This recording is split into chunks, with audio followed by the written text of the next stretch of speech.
Йоу, привет! Это первая часть моего влога с путешествия в Среднюю Азию. Тут я один побывал в 3 странах за 14 дней. Надеюсь, тебе будет интересно. Желаю приятного просмотра. Уже в Бишкеке, как видите.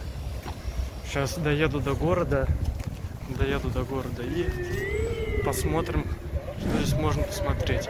В любом случае, сейчас уже 5 вечера по местному времени, поэтому в города поеду на автобусе.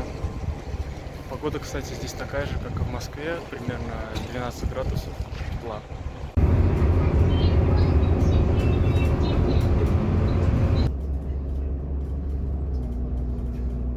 Вот так в отеле заселился. Сейчас я схожу, меняю валюту, прогуляюсь по городу и куплю что-нибудь покушать. Заодно, кстати, покажу вам вечерний Бишкек. Уже, кстати, стемнело на улице, пока я тут заселился и искал хостел.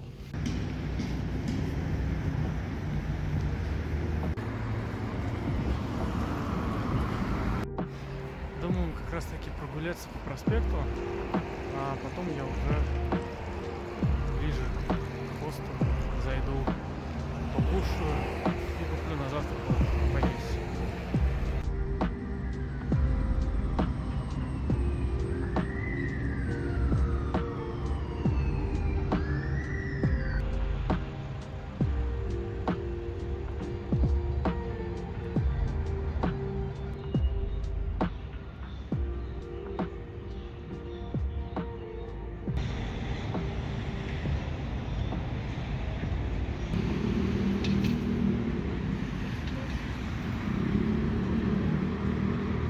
Я уже в отеле,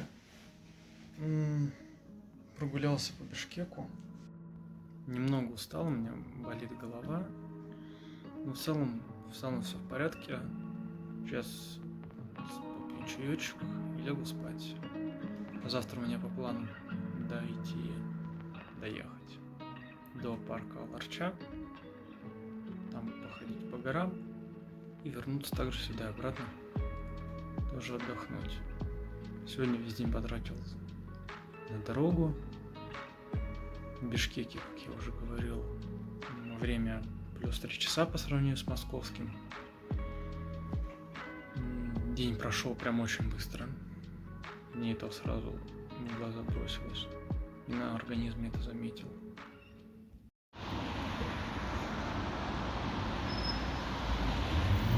Доброе утро. Отправляюсь в Аларчу. Поеду сейчас туда на автобусе. Ну а дальше, как обычно, пешком. Погода на улице отличная. Вдалеке уже видны горы.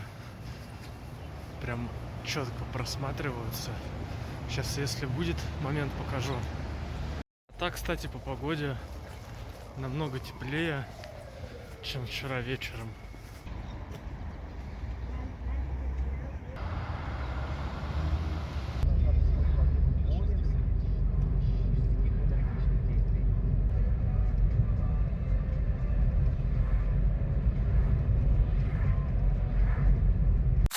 Ну вот и все, добрался я до Аларчи. К сожалению, пришлось воспользоваться такси, так как я очень долго ждал маршрутку, так ее и не дождался. Заплатил я, по-моему, 600 с чем-то сом за такси. Ну, по Яндексу вызывал. Вот, поэтому сейчас буду двигаться. План максимум на сегодня дойти до хижины Рацака. План минимум до водопада. Ну, учитывать нужно дорогу обратно.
красота неимоверная.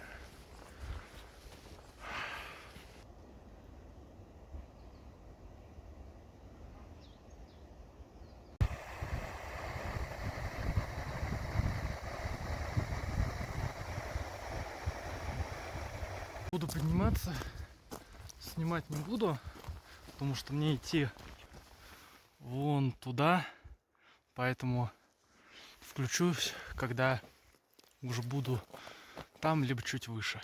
Идти, конечно, дофига.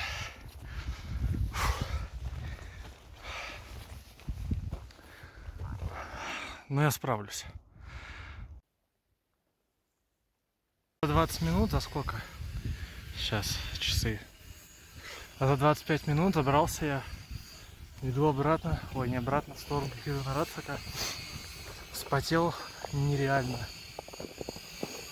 Солнце светит тоже сильно. Думаю, я загорю уже сегодня.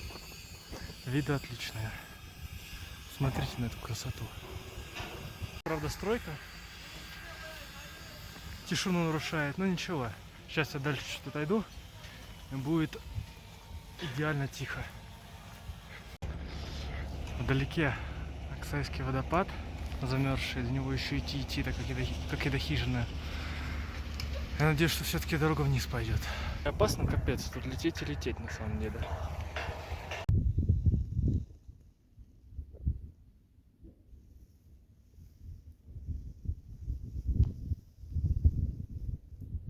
Все-таки я решил немного передохнуть. Прошел час с начала подъема.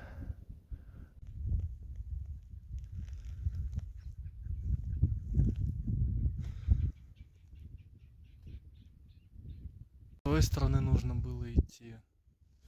Просто не понимаю, либо я неправильно по картам повернул. Ну ладно, дойду до какой-нибудь конечной точки, там уже решу, что делать.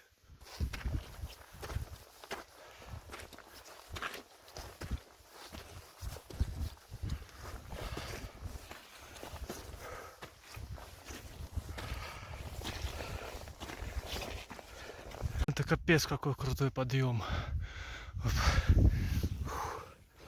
Тяжело идти, очень тяжело.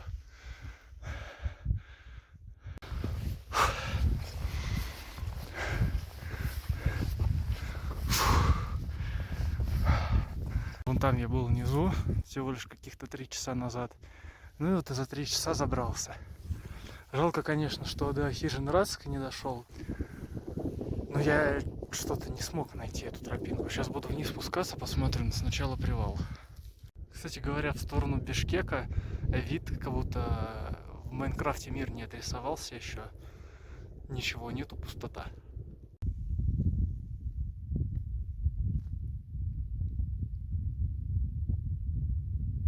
Туда вверх, я думаю, не пойду. Попробую сейчас спуститься и постараться дойти до водопада. Если я, конечно, найду дорогу. Если нет, то поеду до дороги. Ну,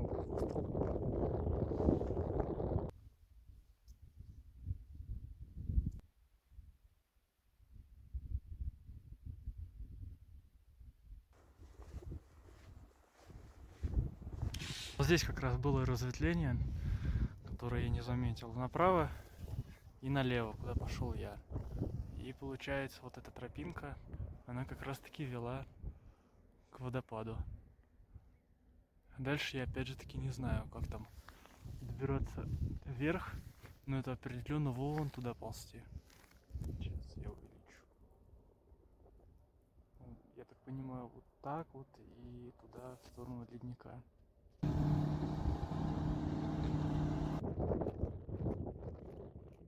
Я спустился, осталось дело за малым, спуститься до конца и поймать автостоп в Бишкек. Потому что поскольку я ехал сюда, конечно, очень долго, и пешком я не дойду, тем более после таких походов наверх. Сейчас дойду до какого-нибудь, на какой-нибудь скамейке, сяду, почищу себя, потому что штаны я испачкал конкретно. Конечно, бывало и хуже, но все равно грязь немного есть.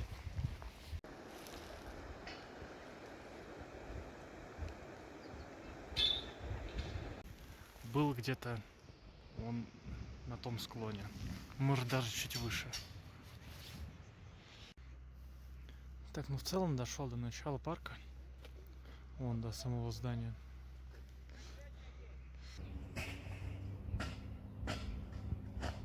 Из парка я вышел. Сейчас более-менее до солнышка дойду. Буду ловить автостоп. Ну, вон оно там практически уже появляется. Кажется, примерно понял, что они тут строят. И там строили канатную дорогу, которая будет начинаться еще до самого парка.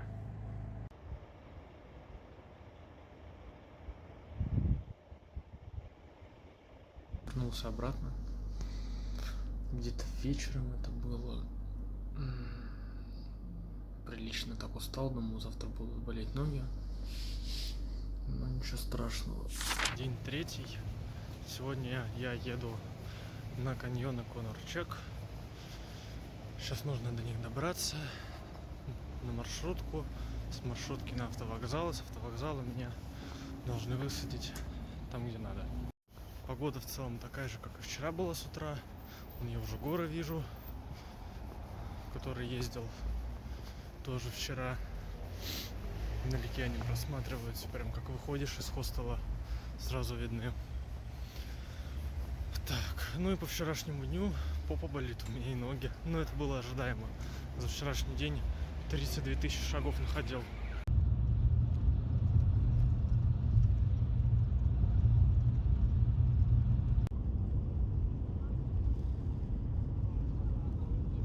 Я доехал с автовокзала на автобусе, все как я и планировал. Буду сейчас идти в сторону каньона Конор-Чек.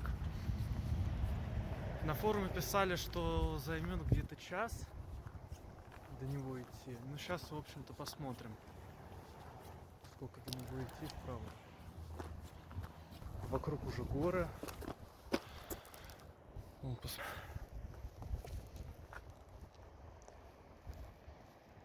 я даже успел поспать.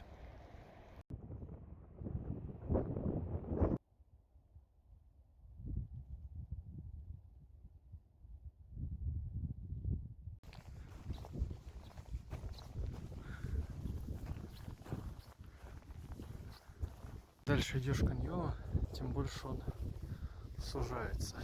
Я прошел уже сколько? Метров, может, 500. И он сузился на процентов 70. Все-таки я оказался прав, каньон очень начал сужаться. И уже местами начал лежать прям лед, а не снег. Уже вторую веревку встречаю, поэтому придется ее тоже преодолевать. Видимо, здесь это такое повсеместно. Вот еще один не менее сложный подъем. Тоже придется лезть по веревке. Но кое-где они держатся лишь на добром слове. Я, поднимаясь, чуть не грохнулся.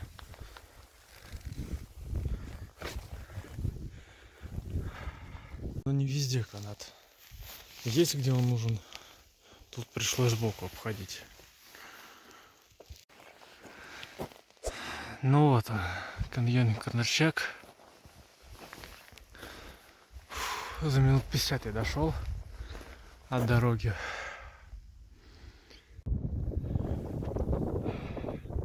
А задувает здесь не хуже, чем вчера в Аларче, честно говоря. Ну все, я покушал. Можно, в принципе, и двигать в ту сторону. Как-то я изначально не туда пошел, пришел к какому-то завалу. Меня еще напрягает, что здесь отсутствует какая-либо навигация, то есть ни одного указателя здесь нет. И приходится ориентироваться только по следам и по карте. Я изначально пошел сюда и ушел куда-то в ту сторону, и там был просто тупик. А сейчас я поднялся, я так понимаю, это и есть панорама, судя по следам, которые были тут до меня. Такой отсюда вид на каньон.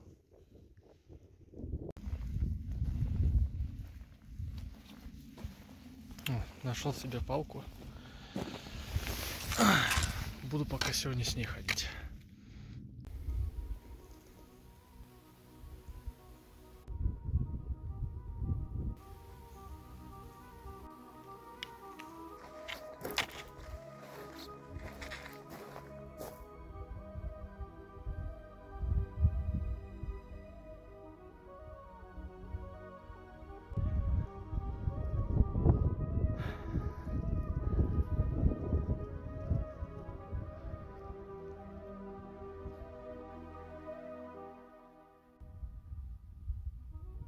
Красоту этих мест не передать словами. Камера, мне кажется, передает только процентов 50 того, что здесь можно увидеть своими глазами.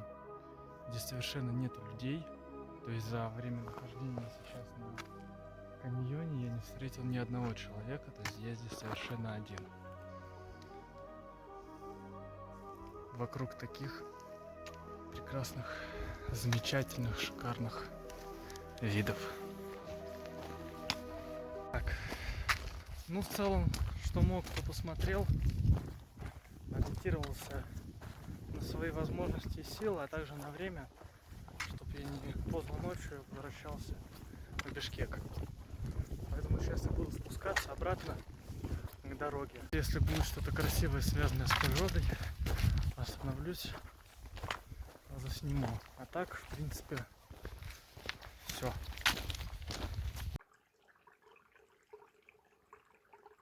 Слышно, как вода внизу течет. Я вернулся обратно. Сколько прошло по времени? Ну, практически минут 40 я шел обратно. Сейчас чуть отдохну, буду ловить машину обратно в Бишкек. Добирался часа 2, может 3 с первого. Кстати, автостоп поймал. Завтра еду уже на Иссык-Куль.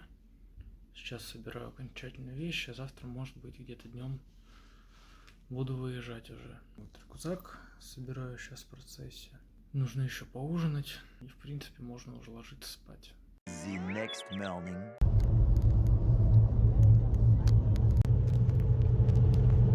В общем, как я и говорил, я выдвинулся в сторону Иссык-Куля. Единственное, я выехал поздно. Сейчас уже где-то 4 часа. Вот остановились здесь то ли перевал, то ли просто остановка. Посмотрите, как здесь красиво, господи, это просто, я не знаю, это очень красиво.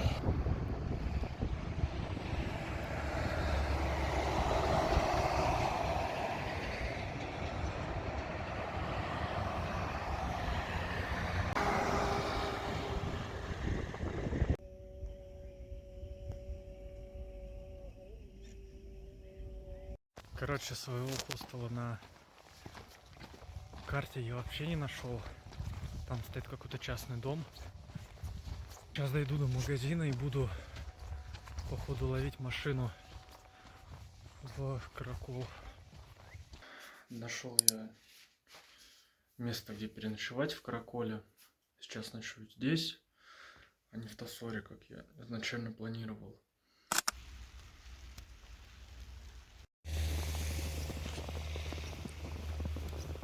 То, что я удивлен такому снегопаду, можно об этом вообще не говорить. Но делать мне особо нечего, потому что в другом ущелье то же самое будет, в еще одном месте будет практически одно и то же. Поэтому я поеду сейчас на каньон Сказка. После того, как уехал в сторону каньона Сказки, пейзажи были примерно такими. Камеру постоянно трясло, поэтому снимать было неудобно. Как видите, распогодилось, стало лучше, так скажем. И горы появились, и солнышко вышло.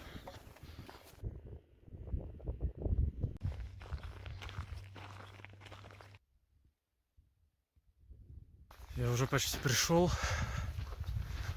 Осталось тут пару поворотов, вдалеке сам каньон уже проглядывается. Людей я там вдалеке встретил, бегают.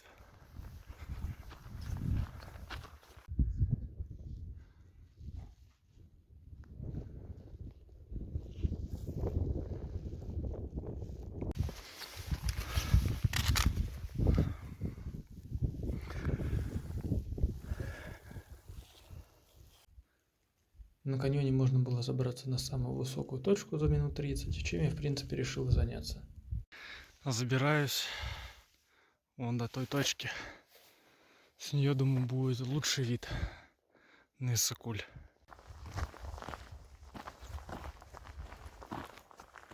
И вот я на месте.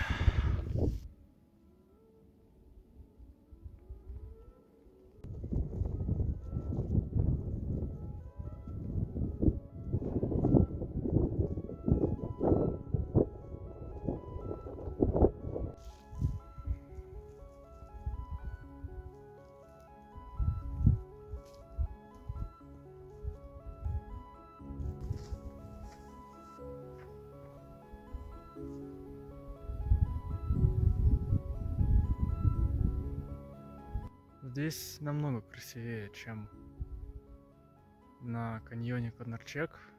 Не знаю чем, но мне кажется, что здесь красивее. Да и в целом по транспортной доступности, по тому, сколько идти и куда идти, здесь более все понятно. Северная сторона так и не проявилась из облаков. Хотя, если присмотреться, то она едва ли видна.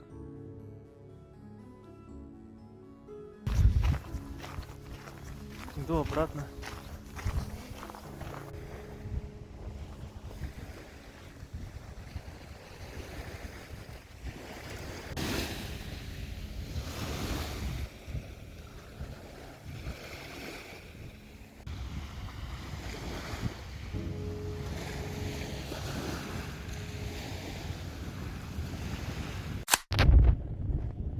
А на следующий день я отправился в ущелье Алтын-Арашан. Течет настолько сильно, что хочется даже куртку снять. На небе ни одного облачка нету. А зайдет оно не скоро. Но мне же наоборот плюс, что солнце не заходит.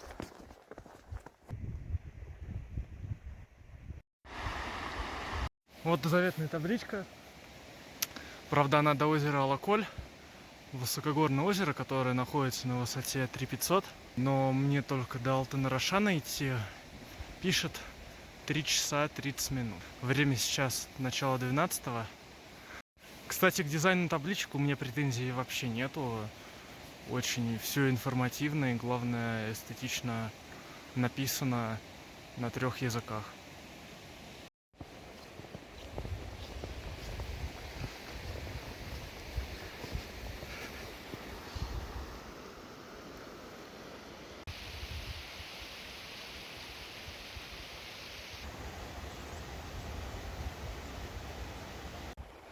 Горные пики вершин появились на горизонте. Просто Альпы. Недаром говорят. Так. Очень похоже. Иду где-то уже чуть больше 2 часов с небольшим. Осталось где-то, приблизительно 5,5 километров, возможно, меньше. Устал. Ноги у меня еще промокли. Я пришел. Так устал. Вы представляете. Все ноги промочил.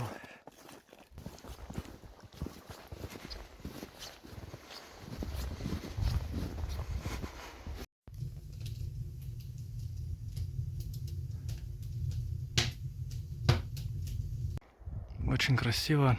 Как жаль, что у меня времени не хватает, то, чтобы все это посмотреть, к сожалению.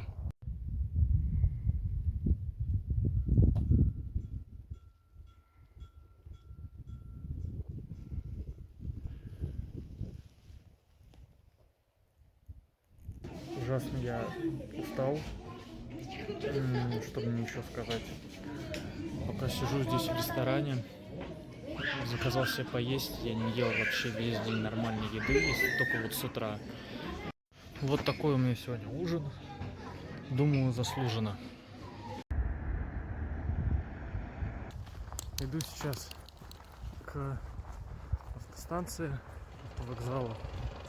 Оттуда поеду к скалам 7 буков. Добрался до 7 буков. Правда, обзор сейчас на них не очень. Подойду с другой стороны к ним, чтобы лучше видно было.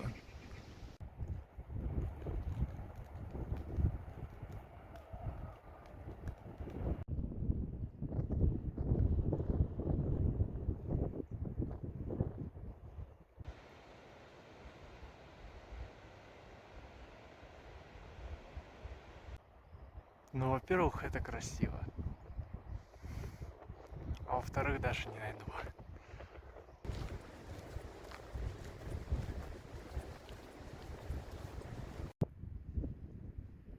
А вот и разбитое сердце.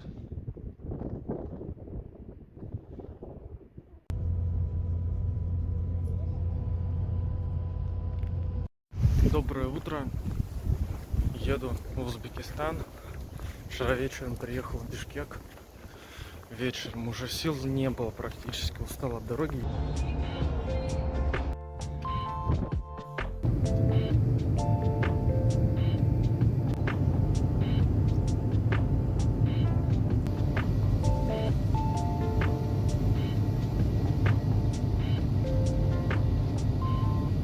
Вот и все. Прилетел я в Узбекистан. Тут плюс 23 градуса. Нереальная жара по сравнению с тем, что было в Киргизии. Ощущение, как будто сейчас уже лето. Приехал я в центр Ташкента. Уже успел покушать, пообедать. Думаю, сейчас немного пройтись. Время до вечера еще есть. Рейс в Ургенч у меня в 8 только. Поэтому можно в целом и не спешить никуда.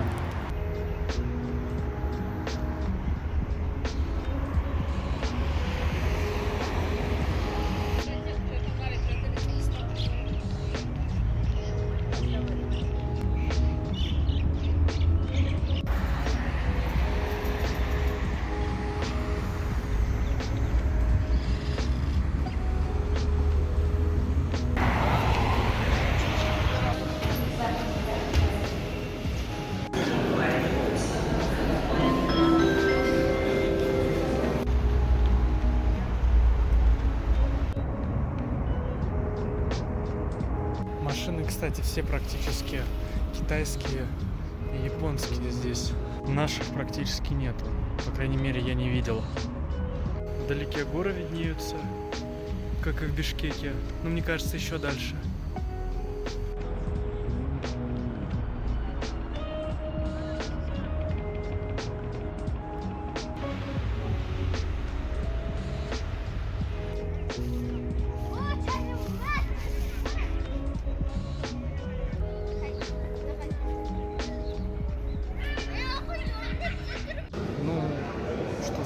Я уже в аэропорту Ташкента, во внутреннем аэропорту Ташкента, сижу до посадки на самолет в Ургенч. Неприятно был удивлен тому факту, что внутренние и международные вылеты находятся в двух разных терминалах.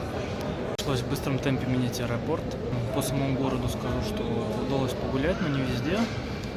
В любом случае, еще 18-го, не 18-го, по-моему, 22-го или 23-го я еще сюда вернусь вечером, и утром будет возможность до вылета в Душанбе еще погулять здесь.